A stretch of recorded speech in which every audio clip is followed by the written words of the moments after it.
Nobody believes selling peanuts will actually become a real business. I proved myself wrong. I will be telling you all about it. My name is Choma. Welcome to Ubuntu Growth Channel. In this video, I will be telling you how I wasn't ashamed to start selling peanuts and how I scaled my peanut from little to a higher scale, 50 kg daily. I was in a place in my life where I own and run a beauty salon called Anita Beauty Salon in Durban CBD.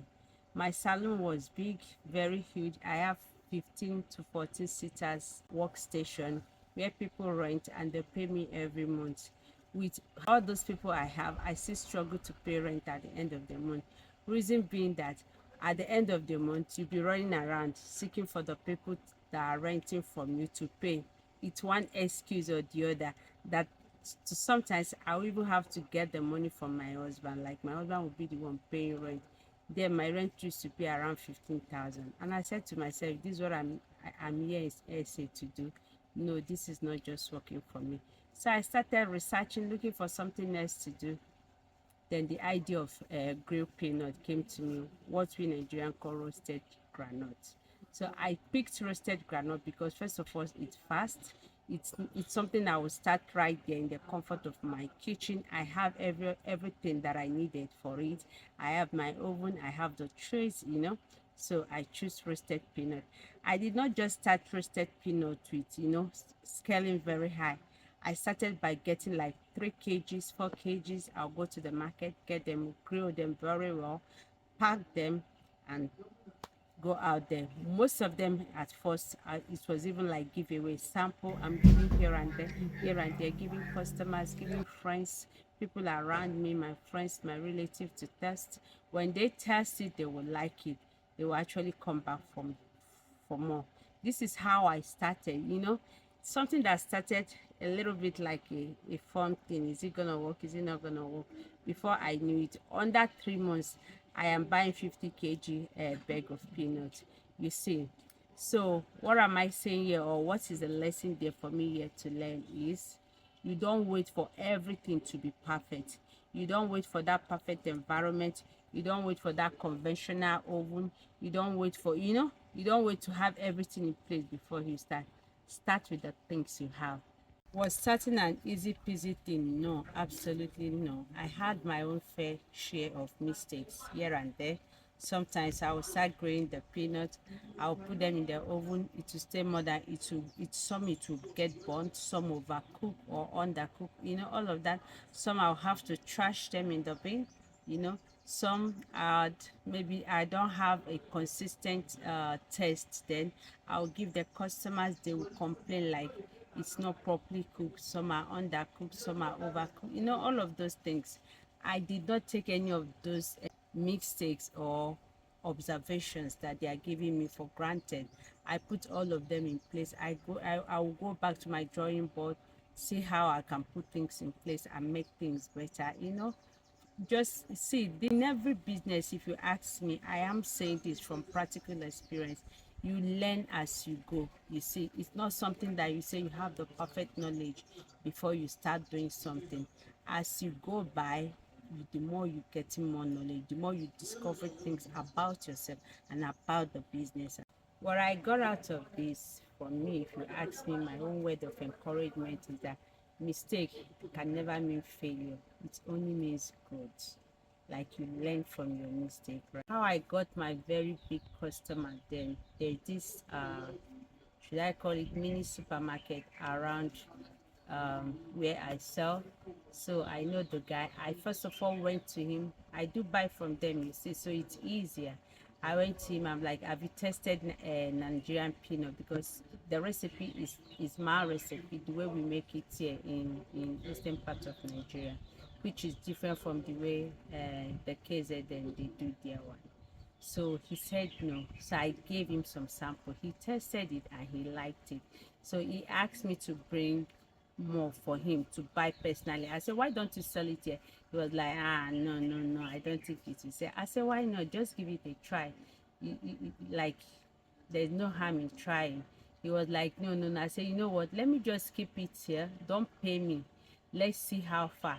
If the people buy it, fine, you take your own percentage and keep mine. If they don't, I'll come back, take it. You've got nothing to lose. So it took quite a time to convince him, and eventually he agreed.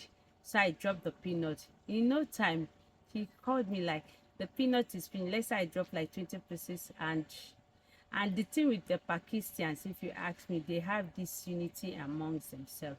Like when they have something, they tell their fellow brothers and sisters that are also in the same business. Before I know it, this one person was, spreading the word for me. Hey, from 20 piece to 50 to 100. That was how my peanut started just going, that I said to myself, wow, this thing is going. It now gave me the encouragement, the spirit to go out there to other shops, even the Indian shops, the black people shop, the Zulu. I just keep going anywhere that I see there's a provision shop or grocery shop.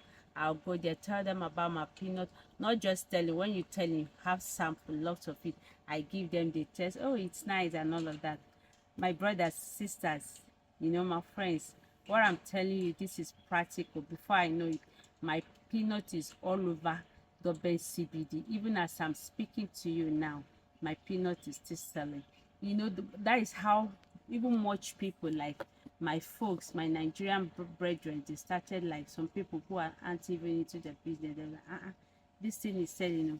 People started joining. So before we know it, the market has saturated everywhere. Even in all of this, in the saturated market, my people, they won't do anything. They will wait. When they see that what you're doing is going, they start joining and all of that. But there's something that made me stand out, I would say, because in short, I believe that when a product is good, that product doesn't need like too much of advert. It advertises itself. Because I know why my peanuts stand up. I take my time. I don't rush it. I marinate it a night before. I give it like 6 to 24 hours before I start cooking, which not everyone have that luxury time to do that. So when my point here is, when you have a good product, I tell you, it just sells itself. Even our people say it na eziafa, ezibuye na low. Like I said earlier, I started small, buying small kgs to buying 50 kgs. And I did not just stop there. Like after I finished selling, I reinvest my profit into the business.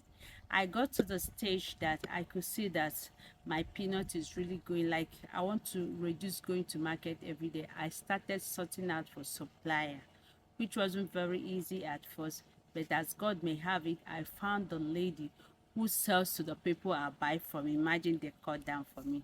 So, and when I found this lady, me and her, from business to personal relationship, we just grew fond of each other to the extent that, like, we've built trust, we've built relationship, we've built sisterhood, that she can even give me like 20 bags of peanuts, and I'll pay for like 10. You see, that was how, even up to this date, she's still my friend. I still call her and all of that, because how do I put it, when you're in a relationship, just see the people in your relationship as beyond the relationship.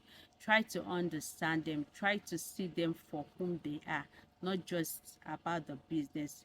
That alone will make them to grow trust, credibility, and friendship with you. In my line of business, is grape peanuts, roasted groundnut. I'll say growth is a gradual process. Don't rush your process. Just give it time. Allow it to grow. Allow it to take its time. Just ensure that you're consistent with what you're doing. What my grill peanut business taught me about life and business is discipline, customer trust, consistency, patience, having good relationship with people you do business with. I also learned that business grows you before the business can grow your bank account. Simple business is that you can start, just like I started my grill peanut business in the comfort of your home, while you're waiting for that big deal or contract or for that dream job. You can start like making tiger nut, making zobo, kunu, all these things. You can start by making chim chim, plantain chips, depending on where you are, depending on your environment, depending on the things the people around you they need, like their everyday consumption. You just, like I said, you just look around. It must not be like the grape peanut that I'm doing. Like right now, I am in Nigeria. I'm not doing grape peanut right now at the moment, but my business is still on in SA. Why I am waiting here at the moment, I still have other things in plan, things I am doing, which I will talk about, but not in this video. Look around you. Opportunities are closer to you than you think. I will say to anyone listening to me or watching me who you're struggling financially or you're not sure of how to go about your business, I will say just start. Don't wait for everything to be okay. Whether you know all about it or not, just start. As you start, as you progresses, you learn things, you discover things. There's a saying that Pastor Chris used to say, one word from God could change your life forever. Just start one step. That one step you took could be the change of your entire business life and career. Why many small businesses fail like too early? Based on the things I've seen or make find this of. Sometimes people are inconsistent. Like they start today, tomorrow they are not showing up. Again, sometimes people are even so quick. They are very quick to like give up. Oh, no customer today. For the past 1 week, I haven't sold anything, and you just close. No. Sometimes again, people like I don't know, they just don't talk about their business. You selling a product, you have a business, yet you don't speak about it. You don't model your business. When you have a business, it is your responsibility anywhere you go to keep talking about it, speak about it. If you have samples, you give, in your places of worship like church, you going to school, anywhere you have friends, you tell them about your business. There is no way people will know about it if you don't talk about it. Even the Bible said a closed mouth is a closed destiny. So you speak, talk about it. Thank you so much for staying with me through this video. Tree, I come your way again. Ubuntu, I am because you are.